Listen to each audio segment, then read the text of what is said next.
welcome back to the channel. This is your host Majestic speaking with another episode of Mechwarrior Online here.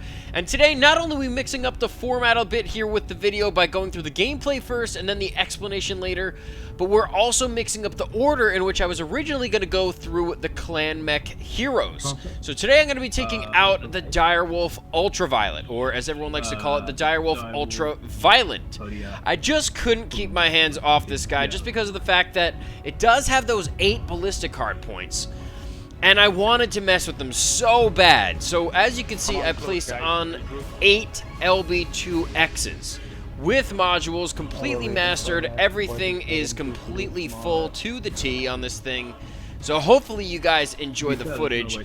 First and foremost, as you can see, we are playing on Polar Highlands. Now that definitely is not very subject to our liking in this mech, because we do want to have more of a mid to short range if we can in our exposure. So obviously, I don't know if you guys have noticed, but it just seems like every time we're on Polar Highlands now, if you get voted into it, it's just Lermageddon all over again because of the buffs. And you know, I'm really hoping that my team here is not Lerm heavy, because then that means we are not going to be making much of a push at all.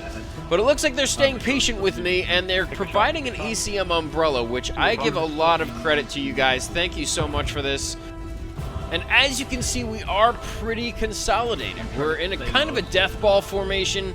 From the looks of it, we all might be pretty short range, which I'm super excited about. That is the perfect counter to Lerm boats. If we can death ball over the hill and completely catch these guys by surprise, we're going to be in really, really good shape. As long as they wait up and they keep their assaults at their side.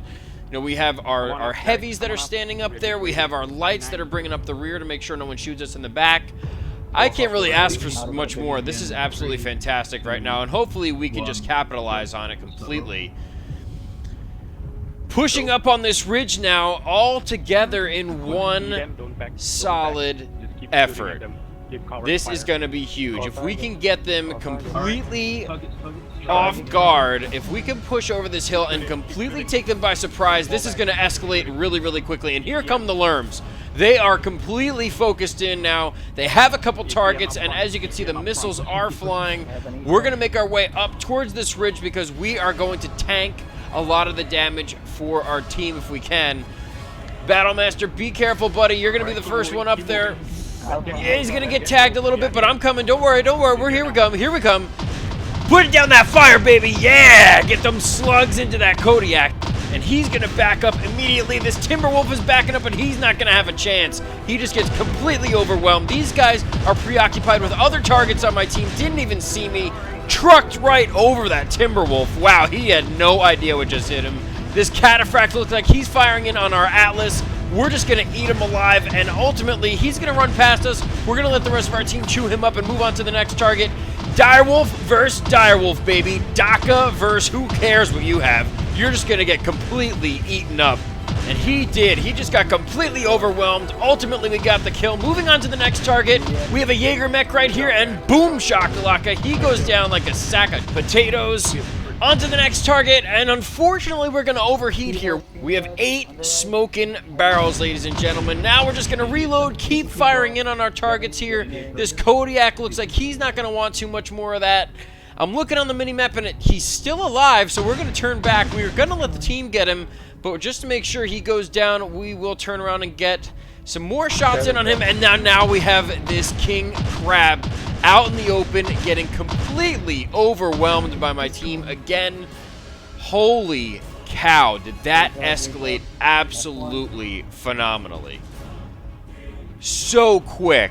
Unreal. Fantastic teamwork. I cannot believe that that match just unfolded like that. I haven't seen teamwork like that in the Pug queue for quite some time now. And look at the timestamp. We just dipped under 9 minutes, and we're down to chasing down a Shadow Cat. Like, that is called teamwork, ladies and gentlemen. Huge, huge props to the entire team. I haven't had a match like this on this particular map in so long. This really is a breath of fresh air. And if any of you guys that were in this match are watching this video, I just want to say a huge thank you to you guys. Great teamwork. And can this get any better? Seriously, we got the supply cache now as well. This is absolutely insane. Oh, wow. This put a huge smile on my face, especially, I mean, you guys know I am by no means an assault pilot, but having a mech with 8 ballistic hardpoints on there, I just couldn't pass up the opportunity, and this is how it paid off. 4 kills, 5 assists, 2 times doing the most damage, 904 damage with 7 components destroyed, topping the leaderboards here. We only lost 3 mechs. It really was a death ball, the definition of a death ball, and I just had so much fun. It was a great mech, great build, great team, but now let's hop back into the mech lab now, and we can go through the rest of the details on this guy so that you can see what it has to offer.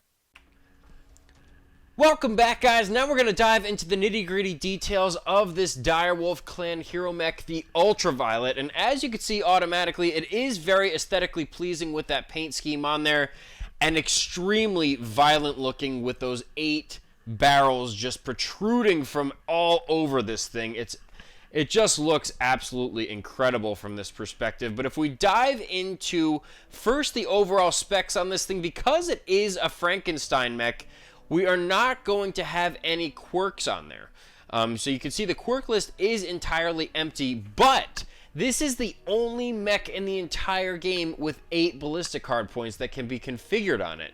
So it definitely boasts some uniqueness. If you guys love DACA and you love your Direwolves, definitely recommend picking this guy up. As you can see, we have the Ultraviolet right arm and the Ultraviolet left arm, along with the B variant right and left torso. The Ultraviolet is the only one that offers those 2 ballistic hardpoints in each arm.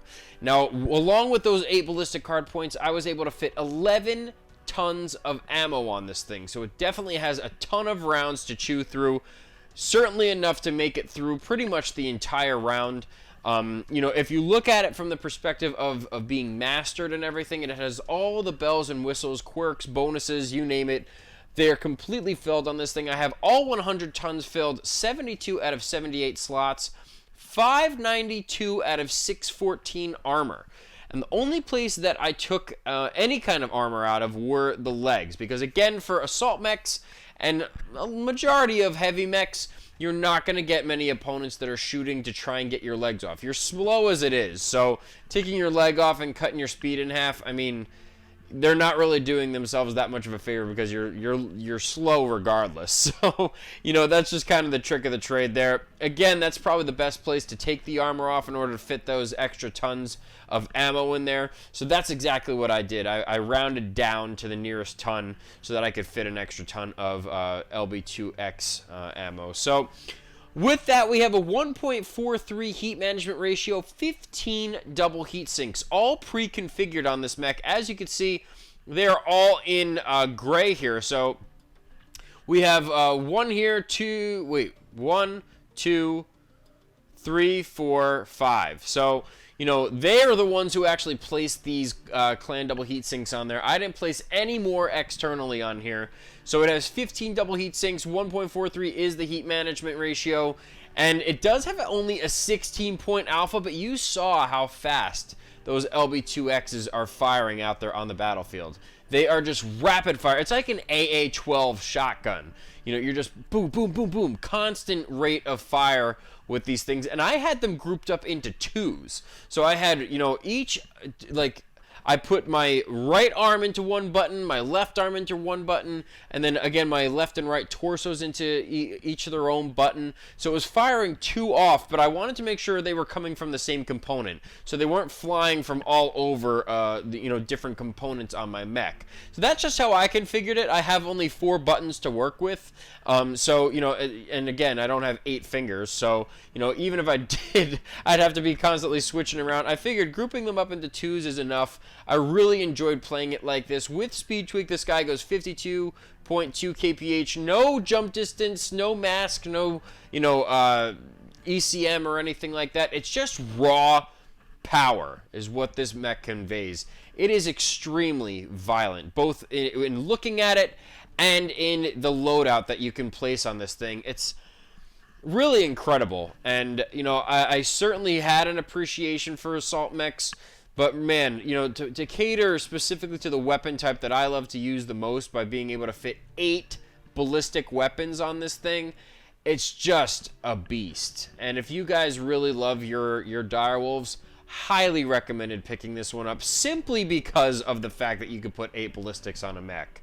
And, you know, being an assault mech, they're not dinky little machine guns or anything like that. This is raw power. This alpha is just, you know, it might not seem like a lot, only dealing 16 damage, but repeated over time, you're just clocking them in the head with a constant rate of fire with these LB2Xs or UAC2s, whichever you decide to place on it. And it's just a blast. I mean, ultimately, it's just a blast. As long as you have a good team like we did in the round that I showed you guys, and, you know, you stay with them, you make sure that you provide that support, you're up there on the front lines, really tanking some damage for your team and allowing them to get into their either support or brawl or sniper positions to get extra fire down and amplify the damage that you're doing. Ultimately, that is the role of an assault mech. You really want to be at the front lines, putting down that heavy fire, taking the most damage, and ultimately helping get your team into a beneficial position to ultimately capitalize and win you guys the round. That is what the essence of this mech is. And I know it's clan and everything, and there are people that are inner sphere for life and everything, but, you know, you have to show some appreciation here, regardless of what you support or who you support, because this thing just, it captures essentially what you anticipate to see in a Direwolf. And not that this thing didn't have enough power as it was already, but the fact that you can now place this on there and you just feel like you're like Godzilla or the Hulk or something, and you're just trouncing anything that gets in your path. That is what I always depicted a Direwolf to be. And I think this build in particular finally made me see it in action. Not that there weren't other builds out there that were pretty potent on this thing already, but this one in particular really stuck out to me. 8 ballistic hard points, ladies and gentlemen. I'm just going to leave it at that. But if we check out the modules real quick before we close off, radar deprivation, LB2X cooldown, and range. So I get a 12% cooldown on those LB2Xs and 10% range. These are level 5 modules, so that's why I get a 12% bonus on the cooldown and 10% on the range.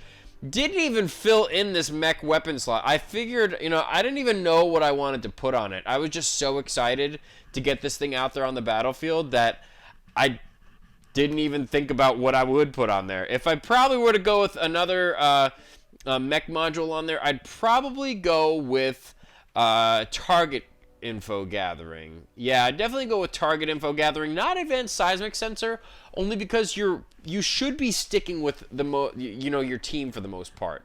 You shouldn't be wandering off on your own with 100 tons by yourself, expecting not to get absolutely eaten up by a lance of light mechs. So, you know, I don't feel that the seismic sensor is as necessary. So, in my honest opinion, I'd probably go with the target info gathering simply because of the fact that if you can speed up the amount of time it takes to gather detailed information about your opponents by 25%, you know, you could really see what components are cored or ready to get severed off, and especially with this build, with the LB2Xs, these are crit weapons. These are the ones that are going for cored components and ultimately getting those kill shots. And when you have 8 of them at your disposal, you could really lay some lead down and ultimately get those kill shots that you're looking for, simply because of the fact that you know where your opponents are crit and you'll know 25% faster. So, in my opinion, I definitely think the target info gathering module here is worth it.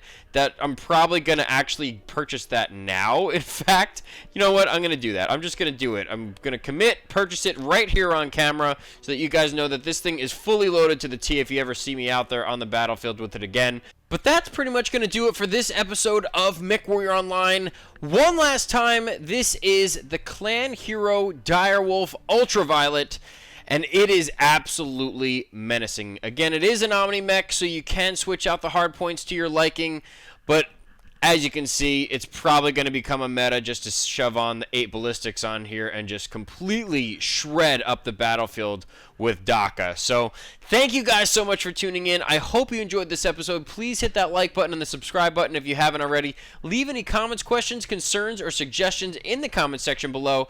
Check out the links in the description if you haven't already.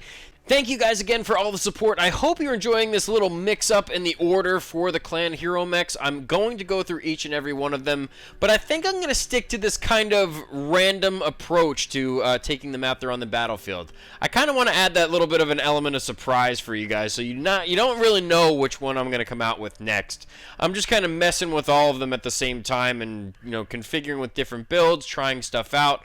So I think I'd rather approach it that way. It's a little bit more fun. So I hope you guys enjoy this episode. I hope you enjoy the next episodes that are coming out. I am going to go through each and every one of them, as well as a recommendation as to whether I would pick them up or not. I definitely would pick up the Ultraviolet if you guys are Direwolf fans and you really, really love, you know, even the presence of this one in particular out there on the battlefield. Again, thank you guys so much for tuning in. I really, really do appreciate it. Love every single one of you, and I look forward to seeing you all on the next one. Take care, guys.